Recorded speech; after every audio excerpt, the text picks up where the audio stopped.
Hello दोस्तों, आज का जो वीडियो होने वाला है वो है माइक्रोटेक हाइब्रिड 24x7 इन्वर्टर। इसके बैक पैनल में जो जो चीज़ें होती हैं, जो जो स्टेप्स सॉकेट्स या फिर जो जो बटन्स होती हैं, इनका क्या यूज होता है, इसको आज जानेंगे। तो पहले हम स्टेप से बात कर लेते हैं। सबसे पहले इसमें तो यहाँ पे हमारा ये सॉकेट दिया गया है, ठीक है। तो यहाँ पे हमारा एक फेस और यहाँ पे एक न्यूट्रल का सिस्टम होता है, जिसमें आपको पता होगा यहाँ से फेस ले लिया जाता है। तो पहले यहाँ से हमारी एसी आउटपुट यहाँ से प्राप्त होती है।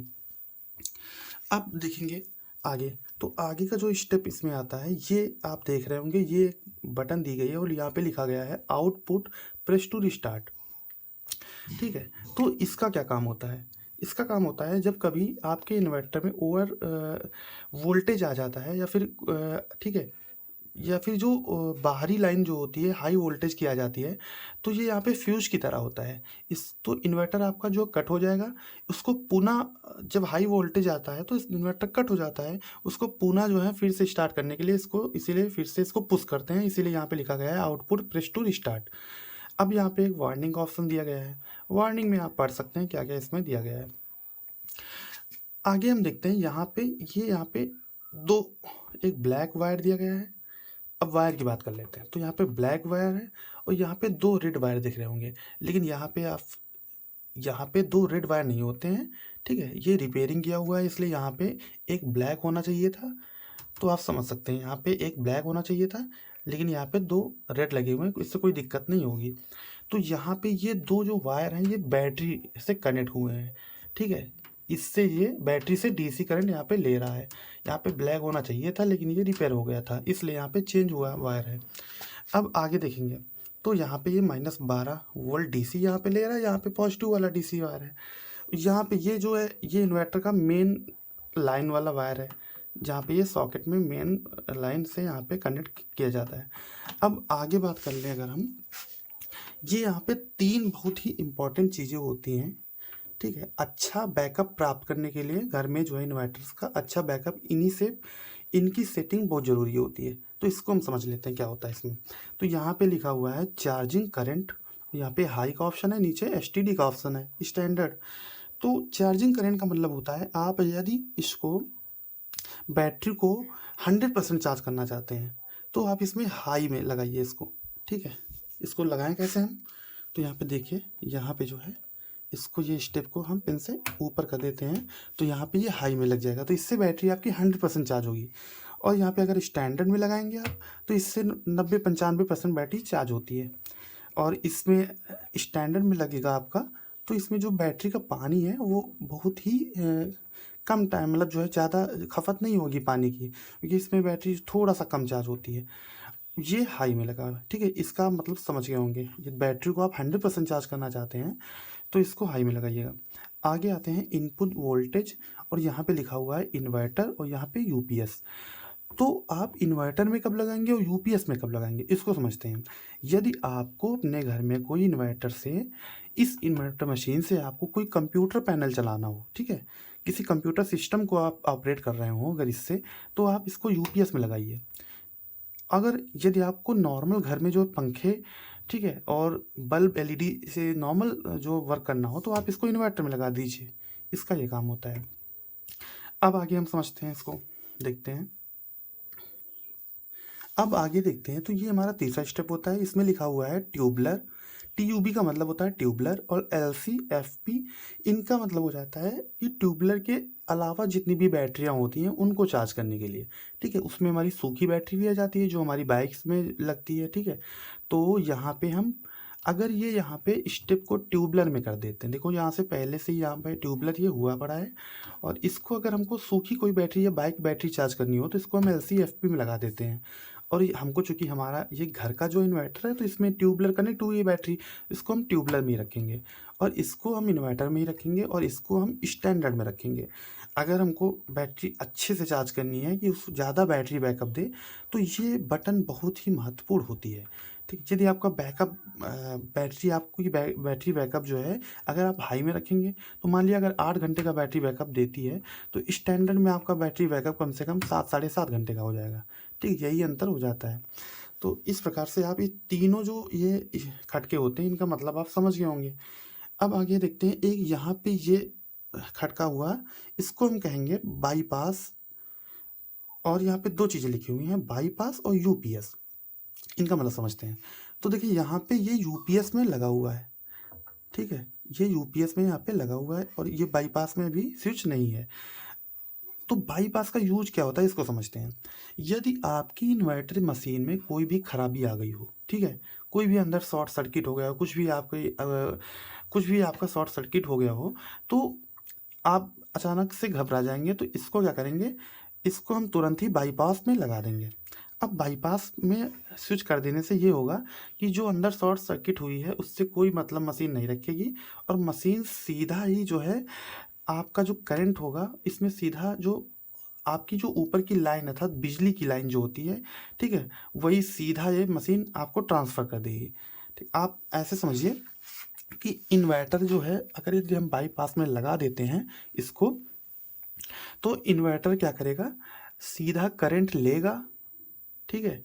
वहाँ से सीधा जो है बिजली के जो सॉकेट होगा मेन सॉकेट, उससे करंट लेगा और घर की सप्लाई में इसको जो है डायरेक्ट ही उसको सप्लाई कर देगा। वो अपना काम ख़त्म कर देता है, सीधा सीधा ही बाईपास कर देता है। बाईपास मतलब जो है वो क्या करेगा, अपने में करंट लेता है बिजली का और सीधा ही जो है घर की सप्लाई में दे देता है। इसका जो है बैटरी और इसके पावर से कोई मतलब नहीं होता, सीधा वो बाईपास कर देता है करंट को। यही मतलब होता है इस खटके का। तो ये बहुत ही इम्पोर्टेंट होता है, यदि आपकी मशीन कभी ख़राब हो जाती है तो ये आपका बाईपास स्विच होता है, आप इसको लगा देंगे तो जो ऊपरी लाइन होगी, जो खंभे से लाइन आ रही है बिजली से, वही लाइन सीधा घर पे ट्रांसफ़र कर देगा। आपको इन्वर्टर कुछ हटाना खोलना नहीं पड़ेगा। इसका मतलब ये होता है। अब ये हमारा फ़ैन लगा हुआ है, ये तो आप जानते ही हैं कि आप मशीन जो हीट होगी, ठीक है, लोड पड़ेगा तो फ़ैन चलता है अंदर की हीटिंग को बाहर निकालने के लिए। अब इसमें देख लेते हैं, यहाँ पे कुछ इन्फॉर्मेशन यहाँ पे दी गई है, इसको समझ लेते हैं, ठीक है? तो यहाँ पे SQ नंबर दिया गया है, UPS 24x7 HB 24x7 HB मतलब हाइब्रिड 1275, यहाँ पे इसका सीरियल नंबर लिखा हुआ है। अब बहुत लोग ये समझ लेते हैं कि 1275 ये वॉट लिखा हुआ है, जबकि ये वॉट नहीं होता। आपकी इन्वर्टर मशीन में आगे माइक्रोटेक 24x7 हाइब्रिड 1275 लिखा होता है, तो बहुत सारे दुकानदार उसको जो है कस्टमर को मूर्ख बना देते हैं कि ये 1275 वाट का है, जबकि ऐसा होता नहीं है, ठीक है? तो इसका ये मॉडल नंबर लिखा हुआ है। अभी हम आपको बताएंगे वाट कैसे क्या डिफाइन होता है, कितने वाट की मशीन है, इसको आप कैसे जानेंगे, ठीक? तो ये यहाँ पे देख लें, यहाँ पे input 220 V/6 11 ampere AC 50 hertz 1 VH, ठीक? ये सारी इन्फॉर्मेशन यहाँ पे दी गई है कि आउटपुट कितना, ये इनपुट कितना लेगा और आउटपुट कितना निकालेगा, ये आप इसको देख सकते हैं यहाँ पे। अब देखो यहाँ पे कैपेसिटी जो होती है इसको समझते हैं। आपकी ये मशीन जो है कितने सारे उपकरणों को झेल पाएगी, ठीक है? कितने सारे उपकरणों को चला पाएगी। आपकी मशीन 4 पंखों को चला पाएगी या 8 पंखों को चला पाएगी, ये डिपेंड होता है कैपेसिटी पे कि इस इन्वर्टर की कैपेसिटी कितनी है। तो ये 1125 वोल्ट एम्पियर और 900 वाट यहाँ पे लिखा हुआ है। इसका मतलब ये हो गया कि ये मशीन जो है 900 वाट इस पे आप लोड दोगे, ठीक है? तो उसको ये झेल लेगी। अब यही 900 वाट कस्टमर को देखना चाहिए कि मशीन जब वो लेने जाएगा तो उसके घर में कितने सारे उपकरणों को चलाने की आवश्यकता है, उसी अनुसार उसको मशीन खरीदनी चाहिए। अगर आपको जो है 900 वाट आपके घर पे जो है अतिरिक्त है आपकी इन्वर्टर मशीन, तो आप 900 वाट की लीजिए।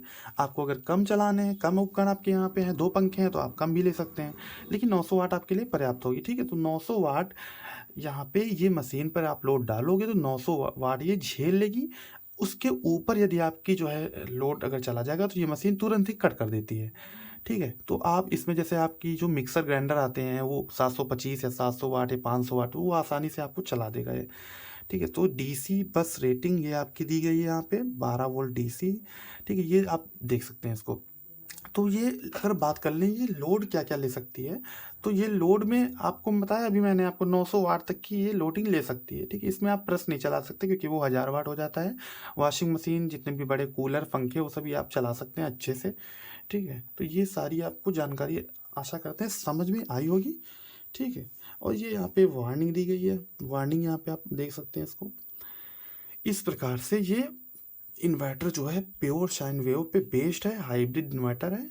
प्योर साइन वेव का मतलब यही हो जाता है कि आप इसमें जो जो भी आप इसमें उपकरण चलाएँगे, पंखे चलाएँगे, कभी-कभी घरों में आपने देखा होगा, जो नॉर्मल डिजिटल इन्वर्टर होते हैं पुरानी टेक्नोलॉजी के, उनमें पंखों से घुर-घुर की आवाज़ आती रहती है, उनसे पंखों से हुन-हुन की आवाज़ आती रहती है, ठीक है?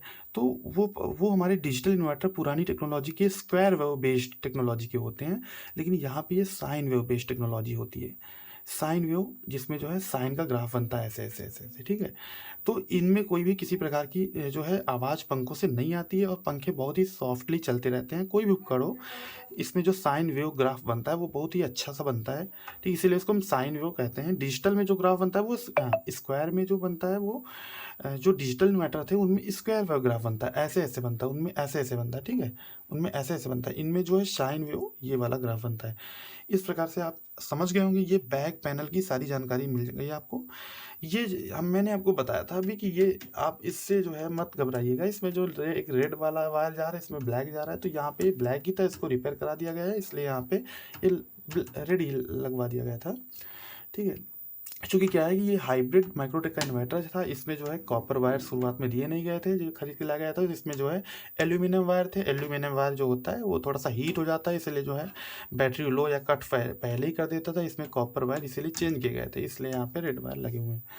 ठीक है, तो आपको जानकारी अच्छी लगी होगी, अच्छी लगी हो तो आप इसको जो है वीडियो को लाइक करिएगा, चैनल को सब्सक्राइब करिएगा, ठीक है? कमेंट करके बताइएगा आपको वीडियो कैसा लगा, जानकारी आपको अच्छी लगी कि नहीं। थैंक यू भाई दोस्त।